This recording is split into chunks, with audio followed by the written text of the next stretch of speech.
పెద్ద కార్పొరేట్ కంపెనీలు ఇక్కడికి రావాలి, అవన్నీ రాలేదు, తెప్పించలేకపోయారు అని అనుకునే భావాజాలం ఉన్న వాళ్ళకేం చెప్తారు? మొట్టమొదటిసారిగా విశాఖపట్నంలో అదానీ వాళ్ళు వచ్చి డేటా సెంటర్ అనేది పెడతా ఉన్నారు. సబ్మరైన్ కేబుల్ తీసుకొచ్చి, సింగపూర్ నుంచి సబ్మరైన్ కేబుల్ తీసుకొచ్చి data centre is being initiated. Works are happening now, పనులు జరుగుతూ ఉన్నాయి. మొన్న నేను పోయి ఇన్ఫోసిస్ ఇవన్నీ కూడా నేను స్టార్ట్ చేసి వచ్చిన.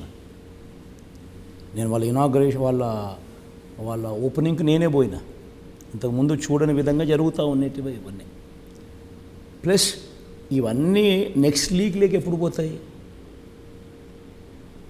విశాఖపట్నంలో నేను పోయి కూర్చుంటే, ఒక ముఖ్యమంత్రి పోయి విశాఖపట్నంలో కూర్చొని ఓన్ చేసుకుంటే అప్పుడు automatically that area will get a fillip.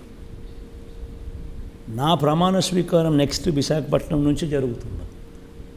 నా పాలన నెక్స్ట్ జరగబోయేది విశాఖపట్నం నుంచే జరుగుతుంది. సో ఇక్కడ వైజాగ్ దగ్గర స్టచ్ చేస్తాను. యాక్చువల్ తర్వాత అడుగుదాం అనుకున్నా. వైజాగ్ మీద ఎందుకు అంత ప్రేమ? వైజాగ్ మీ మదర్ అక్కడ పోటీ చేస్తే ఓడించిన ప్రాంతం. మీకు అక్కడ మిగతా ప్రాంతాలతో చూసుకుంటే తక్కువ బలం ఉంది, పార్టీ పరంగా కానీ గెలుపు పరంగా కూడా చూస్తే. వైజాగ్ మీద ఎందుకు అంత అభిమానమా, లేకపోతే వైజాగ్లో ఏం చేసినా అక్కడ ఏదో ఒకటి రాబడదామనే ఉద్దేశమా? ఏంటి reason? Rajini, basically you need to understand one thing. Vizag is the biggest city in Andhra Pradesh. It is the biggest city in Andhra Pradesh. ఎవరు ఒప్పుకున్నా ఎవరు ఒప్పుకోకపోయినా ఇది వాస్తవం. Vizag is the biggest city in Andhra Pradesh. వైజాగ్లో ఉన్న ఇన్ఫ్రాస్ట్రక్చర్ ఆంధ్ర రాష్ట్రంలో ఏ సిటీలోనూ లేదు. అక్కడ ఉన్న ఆల్రెడీ ఉన్న రోడ్స్ కానీ, ఆల్రెడీ ఉన్న ఇన్ఫ్రాస్ట్రక్చర్ కానీ, అక్కడ ఉన్న ఆల్రెడీ ఉన్న కాస్మోపాలిటన్ కల్చర్ కానీ, ఆల్రెడీ అక్కడ ఉన్న ఎస్టాబ్లిష్మెంట్ ఎక్కడ లేదు. అక్కడ మనం పోయి ఎప్పుడైతే ఓనర్షిప్ తీసుకుంటామో అక్కడ ఆటోమేటిక్లీ నువ్వు ఒక సచివాలయం కట్టడం మొదలు పెడితే, ఒక సెక్రటేరియట్ అక్కడ కట్టడం మొదలు పెడితే, ఓనర్షిప్ తీసుకోవడం మొదలు పెడితే, నా మనసులో కూడా 2-3 ఐకానిక్ బిల్డింగ్స్ కూడా ఉన్నాయి. ఒక never seen before convention centre కట్టాలి, నెవర్ సీన్ బిఫోర్ ఒక స్టేడియం కట్టాలని, నెవర్ సీన్ బిఫోర్ ఒక సెక్రటేరియట్ కట్టాలని, ఆల్ ఐకానిక్ బిల్డింగ్స్ కట్టాలి. ఇవన్నీ ఎప్పుడైతే రియాలిటీలోకి వస్తాయో ఏమవుతుందనంటే వైజాగ్ గురించి మాట్లాడడం మొదలు పెడతారు. ఇంటర్నేషనల్ ఎయిర్పోర్ట్, ఒక ఐకానిక్ సెక్రటేరియట్, ఒక ఐకానిక్ కన్వెన్షన్ సెంటర్, ఒక iconic stadium with international airport. ఇప్పుడు ఆటోమేటిక్లీ ఇవన్నీ పెద్ద పెద్ద ఇన్వెస్ట్మెంట్లు కూడా కాదు. నేను చెప్పేటన్నీ చాలా చిన్న చిన్న ఇన్వెస్ట్మెంట్లు. ఒక బిల్డింగ్ కట్టడానికి పెద్ద మరీ ఏమేమో జరిగిపోతుందనే పరిస్థితి ఏం లేదు. ఇవన్నీ చిన్న చిన్న ఇన్వెస్ట్మెంట్లతోనే ఐకానిక్ బిల్డింగ్స్ కట్టచ్చు. ఈ పక్కన 40-50 వేల ఎకరాలు ఉంది కదా, ఇక్కడ కట్టేసేయచ్చు కదా. నేను చెప్పేది ఏమిటంటే Vizag is already the biggest city in Andhra.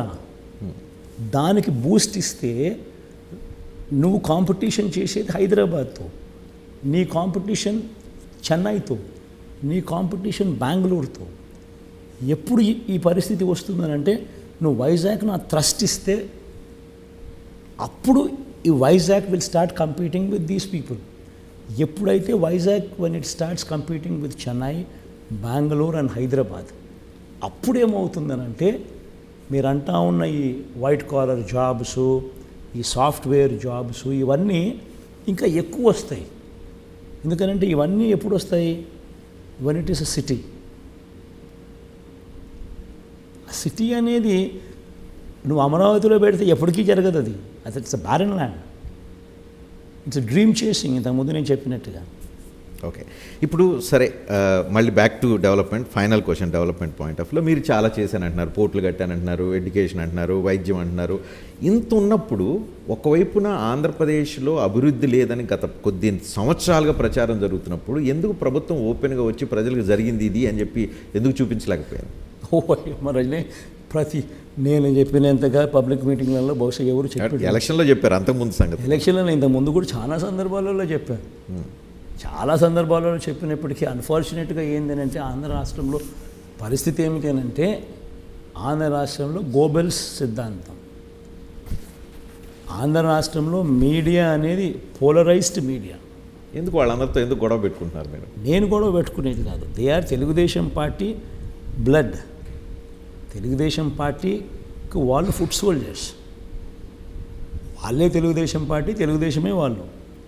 Chandrababu Naidu garu దోచుకున్నది వీళ్ళందరితో పంచుకుంటాడు. That is their relationship. కాబట్టి వాళ్ళ ఇంట్రెస్ట్ చంద్రబాబు నాయుడుతో ఉన్నాయి. సో వాళ్ళు చంద్రబాబు నాయుడు అనే వ్యక్తిని ప్రమోట్ చేయడం కోసం ఆంధ్ర రాష్ట్రంలో జరుగుతూ ఉన్న ఏ అభివృద్ధిని వాళ్ళు చూపించరు. చూపించేది నెగిటివ్గా చూపిస్తారు. సో మనం ఎన్నిసార్లు చెప్పినా కానీ ఒకసారి చెప్తాం. వాళ్ళు ఎన్నిసార్లు చెప్పినా కానీ 4 సార్లు కనిపిస్తుంది. అంటే 4:1తో మనం యుద్ధం చేస్తాం. సో ఈ రకంగా మనం చేసేది ఏదైనా కూడా నెగిటివ్గానే చూపిస్తారు, జరిగేది జరగనట్టుగా చూపిస్తారు. ఇక వెల్ఫేర్ పాయింట్ ఆఫ్ వ్యూలో చూస్తే మీరు క్యాంపెయిన్లో చెప్తున్నారు, మీరు కూడా చాలా సందర్భాల్లో వాస్తవాన్ని కూడా 2.71 లక్షల కోట్ల రూపాయలు 5 సంవత్సరాలు ప్రజలకు పంచారు. మీరు చాలామందికి ఆన్సర్ చేసి ఉంటారు, కానీ అగైన్ నాకు అడగాలనిపిస్తుంది. ఈవెన్ తెలంగాణ ఎలక్షన్స్ అప్పుడు అక్కడ కేటీఆర్ని వీళ్ళందరినీ కూడా అడిగాను. ఆంధ్రప్రదేశ్లో సంక్షేమం పేరుతో పేద ప్రజలకు వాళ్ళ వెల్ఫేర్ కోసం అని చెప్పి మీరు దోచి వాళ్ళకి పెడుతున్నారు అనేది ఒక చర్చ ఉంది. మీరు ఫేర్గా చెప్పండి, దీని మీద మీ ఒపీనియన్ ఏంటని. ఇది basically Rajani, once again it's a transformation. Once again ఇదొక, I think I would use a bigger word, it is a revolution.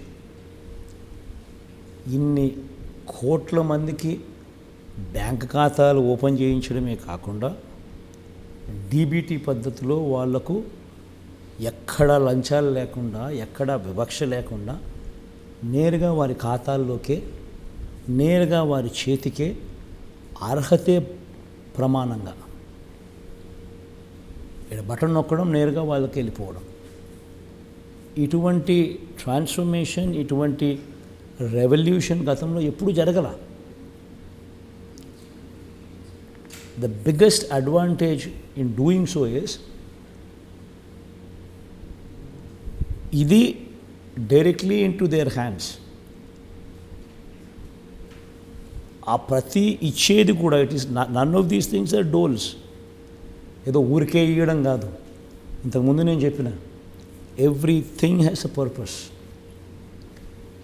ఒక అమ్మఒడి ఇస్తున్నాము అని అంటే, అమ్మఒడి ఇవ్వకపోతే మన ప్రభుత్వం రాకమునుపు రాష్ట్రంలో ప్రైమరీ జీఆర్ రేషియో అంటే gross enrolment ratio into schools, primary GR ratio మనం దేశంలోనే అట్టడుగు స్థానంలో ఉంటుంది. అంటే మన పిల్లలు రేపొద్దున వీళ్ళ బ్రతుకులు మారాలి అని అంటే the only weapon what we can give them is quality education. ఆ క్వాలిటీ ఎడ్యుకేషన్ కన్నా ఇవ్వలేకపోతే 15 ఏళ్ళ తర్వాత కూడా ఆంధ్ర రాష్ట్రం ఇదే పరిస్థితిలోనే ఉంటుంది. ఆంధ్ర రాష్ట్రం ఎదగాలి అని అంటే మన పిల్లల్లో ఉన్న టాలెంట్ ఎదగాలి. అంటే క్వాలిటీ ఎడ్యుకేషన్ ఇవ్వగలిగితేనే జరుగుతుంది. సో క్వాలిటీ ఎడ్యుకేషన్ మీద మన పెట్టుబడి, అమంగ్స్ట్ సో మెనీ థింగ్స్, అమ్మఒడిస్ ఆల్సో తల్లులను ప్రోత్సహిస్తుంది. ఇంతకుముందు నేను చెప్పినట్టు 62% ఉపాధి అవకాశాలు వచ్చేది వ్యవసాయం మీద. 50% రైతులు లెస్ దెన్ 50%, 50% ఆఫ్ ది రైతులు లెస్ దెన్ ½ హెక్టార్, 70% రైతులు లెస్ దెన్ 1 హెక్టార్. వీళ్లకు ఇన్స్టిట్యూషనల్ ఫైనాన్స్ కూడా అంతంత మాత్రమే.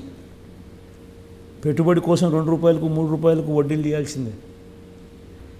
వీళ్ళకి 13,500 అనేది ఒక పర్పస్, రైతు భరోసా కింద. 80% of the production cost for 80% of the crops. At least అన్న జరిగితే గ్రోత్ అనేది ఉంటుంది. వీళ్ళలో పెట్టే ప్రతి రూపాయి it comes back as growth.